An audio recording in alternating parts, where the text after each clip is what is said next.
Lucknow cancer के प्रति जागरूकता फैलाने के लिए मेदांता अस्पताल ने 10 फरवरी विश्व कैंसर दिवस के अवसर पर अस्पताल में रूबरू संवाद कार्यक्रम का आयोजन किया।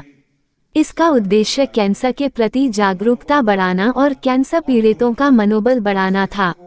इस मौके पर कैंसर पीड़ितों के अदम्य साहस को सम्मानित भी किया गया। कार्यक्रम की शुरुआत दीप प्रज्वलन कर हुई।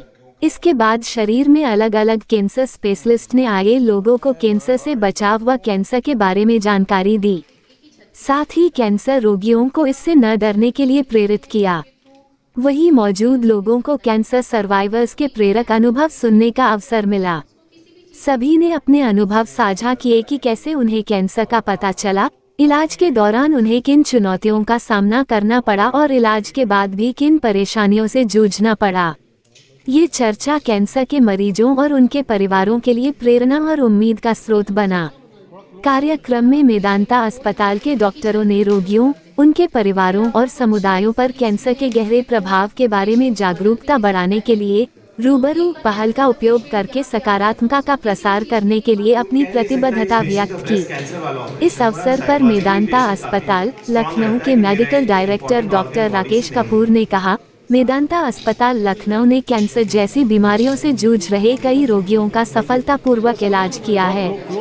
अपने प्रयासों को विस्तारित करके हम कैंसर से प्रभावित लोगों की इलाज की प्रक्रिया को आसान बनाने के लिए समर्पित हैं। हमारी प्रतिबद्धता में अत्याधुनिक तकनीक और हमारे डॉक्टरों की विशेषज्ञता प्रदान करना शामिल है। कैंसर एडवांस स्टेज में भी पकड़ा गया है, तब भी उससे होने वाली मृत्यु को हम आगे पोस्टपोन कर सकें, किसी भी पेशेंट की लाइफ को ज़्यादा से ज़्यादा बढ़ा सकें, उसको ज़्यादा से ज़्यादा कंफर्टेबल रख सकें। जो सुविधाएं मिलती हैं, जो इलाज में परेशानी होती है या फिर जो इलाज में देखना है, उसके बारे में वो जानें और आपस में डिस्कस करें और लोगों को उनको भी प्रभावित करें कि वो सही टाइम पे सही चीज़ का इलाज करवाएं।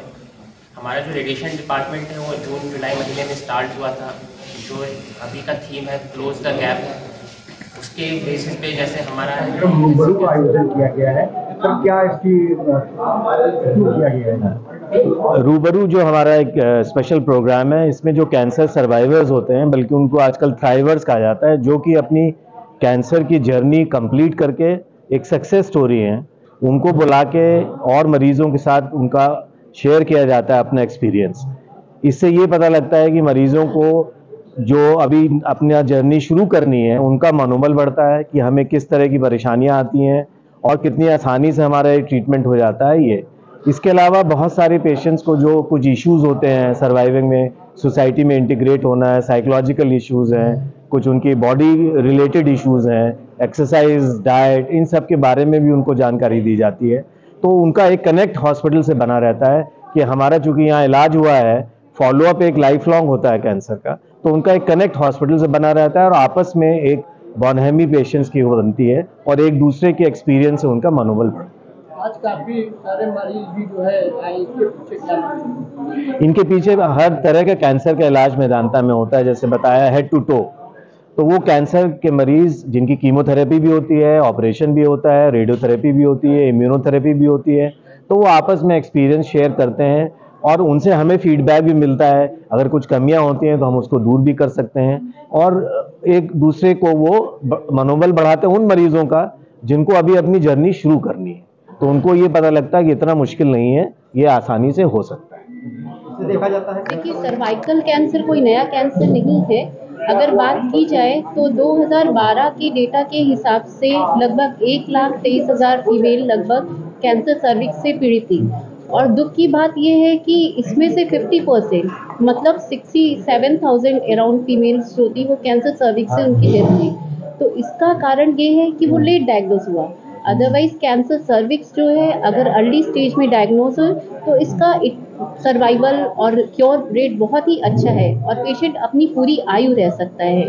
कि इसमें आवश्यकता होती है, इसका इलाज दो तरह से संभव होता है। अगर बहुत ही अर्ली स्टेज का है तो उसमें सर्जरी की जाती है, बट अगर ट्यूमर का साइज थोड़ा बड़ा है तो उस केस में कीमो और रेडिएशन द्वारा ही इस बीमारी पे पूरा कंट्रोल पाया जा सकता है। जैसे कि लोगों में मिथ्या होती है, नहीं ऑपरेशन करके बीमारी निकाल दो, तो ऐसा नहीं है। ये देखा गया है जितने भी रिसर्च हुए हैं कि इस कैंसर को कीमो और रेडिएशन द्वारा भी ट्रीट किया जाए तो क्योर रेट उतना ही होता है जितना सर्जरी के बाद होता है। आवश्यकता है कि जैसे कि फीमेल्स में बहुत सोशल स्टिग्मा होता है तो वो जनरली क्या करती हैं, अवॉइड करती हैं कि नहीं, लोगों को बहुत दिन तक बताती नहीं। तो इसके कुछ लक्षण होते हैं जैसे मासिक के अलावा ब्लीडिंग, खून आना, सफ़ेद पानी आना, बदबूदार पानी आना, कमर में दर्द होना, पेशाब या लैट्रिन की कोई दिक्कत होना।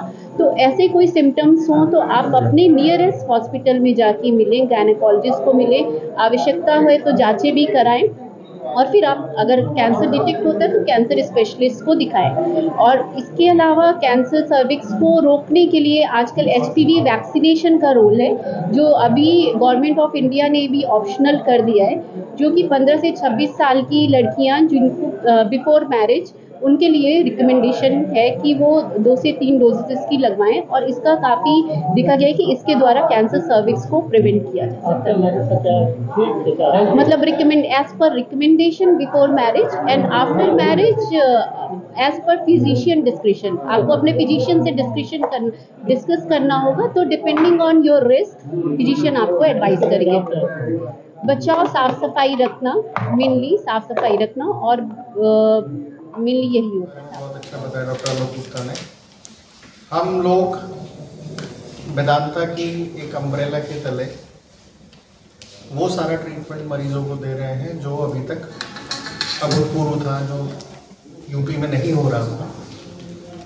कॉस्ट वाइज भी हम लोगों ने इस ट्रीटमेंट को बहुत ही इकोनॉमिकल रखा है। ज़रूरत है अवेयरनेस की कि मरीज़ ऐसी स्टेज में है जब वो ठीक होने वाली स्टेज में हो, अर्ली स्टेज में हो, जिससे कि इलाज भी कम हो, खर्चा भी कम हो और जान बचाने की दर सबसे ज़्यादा उसमें हो। इसी अवेयरनेस को आगे बढ़ाने के लिए हम लोग ये टाइम टू टाइम प्रोग्राम करते हैं। मैं राकेश पांडे, कैंसर का भी था, जीभ में माउथ कैंसर हो चुका था, लेकिन डॉक्टर कमलेश ने मेरा ऑपरेशन किया। डॉक्टर मैम जो है रेशम शिवा से, उन्होंने मेरा ट्रीटमेंट किया। मैं एकदम ठीक ठाक हूँ, कोई दिक्कत नहीं है। कैसे पता चला?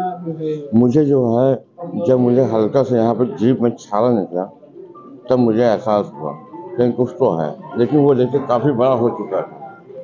और जब मैं डॉक्टर के पास गया, डॉक्टर कमलेश के पास गया, मैं उन्होंने तुरंत बताया कि वो कैंसर है। उन्होंने फिर मेरा पूरा ट्रीटमेंट किया, हर चीज़ है, मैं एकदम ठीक ठाक हूँ।